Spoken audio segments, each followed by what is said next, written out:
ஈஸியா இருக்கணும்னா ஃபுல்லா வெளியே எடுக்காம போட்டு எடுக்கணும்ன்றாரு.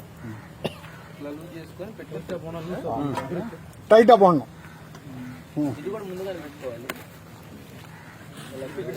அதோட வச்சு முன்னாடி வச்சீங்கன்னா உங்களுக்கு ஈஸியா இருக்குமா போடுறதுக்கு? முதல்ல வந்து இந்த பக்கம் கொண்டு வந்துடணும், அதுக்கப்புறம் உள்ள தள்ளி போடுறது சிரமம்.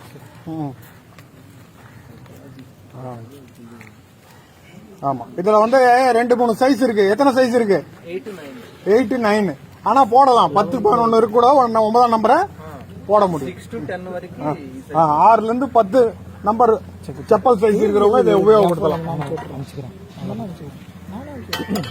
ఎక్కేటప్పుడు ఒకేసారి మనోళ్ళందరూ చేసే పని కంటిన్యూ పైకి ఎక్కేస్తున్నారు. అలా ఎక్కుతుంది చెప్పేసి ఏరப்போ ஒரே வாட்டி கண்டினியூவா மேலே ஏறிட கூடாது.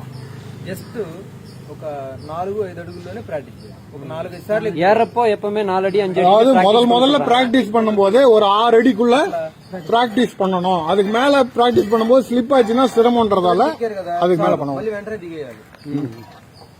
ఇలా కొంచెం ఎక్కి కొంచెం దిగేస్తే అసలు ఇది ఎలా పట్టుకుంటుంది, ఎలా రిలీజ్ అవుతుందని అర్థమైంది. அதே மாதிரி இதை வைக்கும் போது ஒரு அடிக்கு மேல வைக்க கூடாது. అదే உங்களுக்கு வந்து காலுக்கு ஸ்ட்ரெயின் அதிகமாகும். తర్వాత మీరు నేను తర్వాత చెప్పాల్సింది కూడా ముందే చెప్పేస్తున్నాను. సరే, ఈ కాలు 1 feet 1 feet లేపాలి. ఎందుకంటే ఎక్కువ లేపితే బరువు బలవంతంగా లేపాలి. ఇలా ఇలా లేపాలి. ఓకేనా? అలాగా ఉండి కొంచెం తక్కువ లైట్ என்ன ஆகுன்னா கைக்கு ஸ்ட்ரெயின் அதிகமாகும். கையை பொறுத்த வரைக்கும் எதுக்காகன்னா ஜஸ்ட் சப்போர்ட் தான். அதை பிடிச்சிருந்து நீங்க லோடு கொடுக்க வேண்டிய அவசியம் இல்ல. இது வந்து உங்க செல்ஃப் வெயிட்ல நிக்குது. எப்பவும் முன்னாடி இல்லாம பின்னாடி தான் இருக்கும். உங்களுடைய முதுகு வந்து பின்னாடி நிக்கணும்.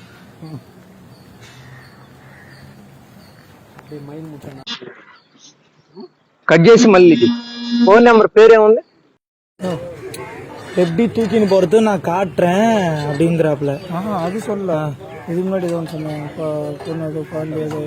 குழந்தை ஸ்கூல்ல ஆட்டோல வரும்போது கீழே விழுந்துருச்சான், அடிபட்டிருக்கு, வந்து கூட்டு போங்கன்றாங்க.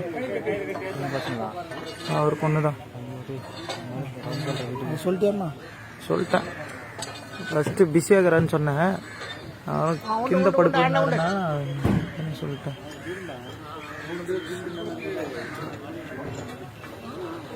நான் தான் சொன்னேன் கிளாம்பு செட் ஆகாதுன்னு. கேட்டாதானே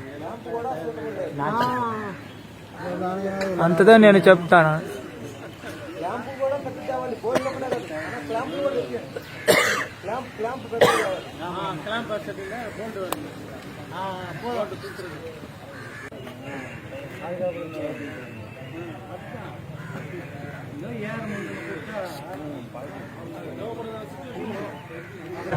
அதுக்கு மாட்டும் அதுக்கு மேல கம்பத்துல மாட்டிட்டுனா கீழே இருக்கிற கிளாம்புக்கு மேல கம்பத்துல மாட்டிட்டுனா கீழே ஜர்க்காதுன்ற.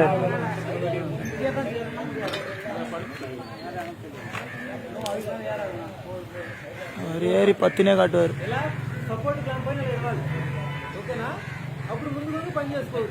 இப்ப அது சப்போர்ட் கிளாம்ப் இருந்துச்சுன்னா அதுக்கு மேல மாட்ட சொல்றாரு. அந்த மாதிரி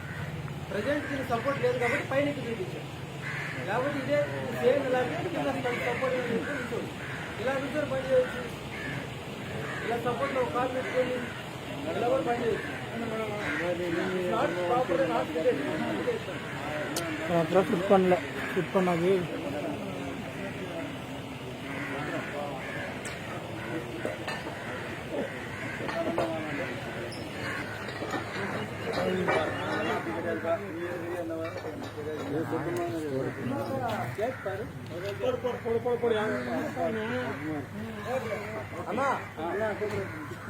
నట్టు బిగిస్తూ ముందుకు వస్తే పరిచయం అన్నావు కదా, ముందుకే ఉన్నానా అనుకున్నానా? முன்னாடி மொளா பின்னாடி மொளான்.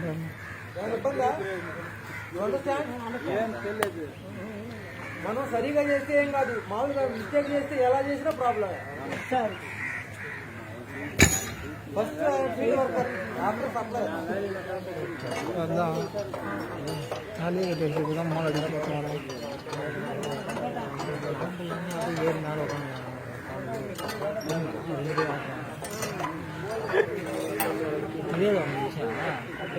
ராஜன் சொன்னாரு. வந்தாரு వాటర్ ఎక్కుతావా మేలే తోడు మేలే రోలింగ్ లేరు తోయినారు அவர் ஏறாரா உன்னை ஏத்திக்கிறாரா ஏசி படம் லைட் வெயிட்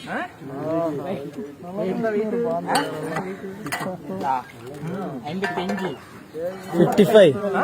55 సరే ఏదేమైనా కూడా 100+. మనం నేల మీద నడిచే ఊరికి ఎలా ఉందో అలా ఊరుకుంటే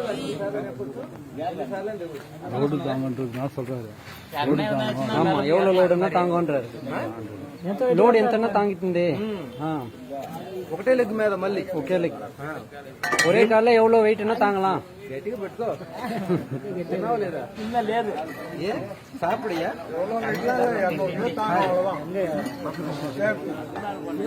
ஒரு மனுஷன் அதிகபட்சமா 100 kilo factor of safety 1:2 breakable non breakable break అయ్యే ఛాన్స్ లేదు వెనక ముందే ఛాన్స్ కూడా లేదు ఈ స్టడ్ ఉంది కదా ఈ స్టడ్ వెనక్కి బెండ్ అవని 500 కేజీలు పడినా సరే బెండ్ అవని 500 కేజీ 500 కేజీ நாட எட்டு ஏறலான்றாரு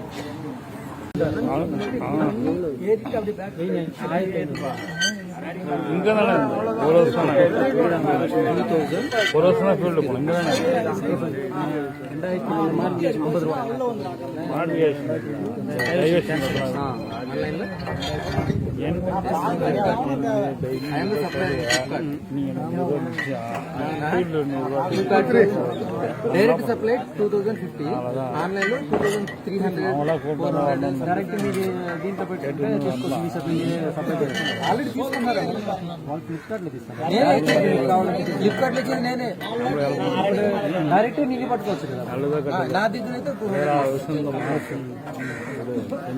అదే చెప్పండి డైరెక్ట్ అప్పుడు నిన్ను పట్టుకోవచ్చు కదా వాళ్ళే ఫ్లిప్కార్ట్ పోయి చుట్టుకోరు ఫ్లిప్కార్ట్ నేను కమిషన్ అదే ఇంకొంచెం డౌన్ అను మంచి చేసి పెట్టినాడు ఆయన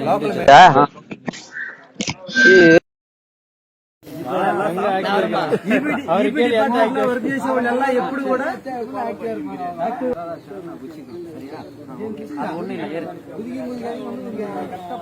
ఓకే హౌ మచ్ వెయిట్ 73 ఓహో సేమ్ 73 అప్పుడంతా 73 ఓకే ఇప్పుడు 120 బా 2 లెగ్స్ అనుకున్నా ఓకేనా ఇప్పుడు సింగిల్ లెగ్స్ ఓకేనా సింగిల్ లెగ్ మీద సేమ్ స్ట్రెంత్ ನಾನು బెండ్ అవుతున్నా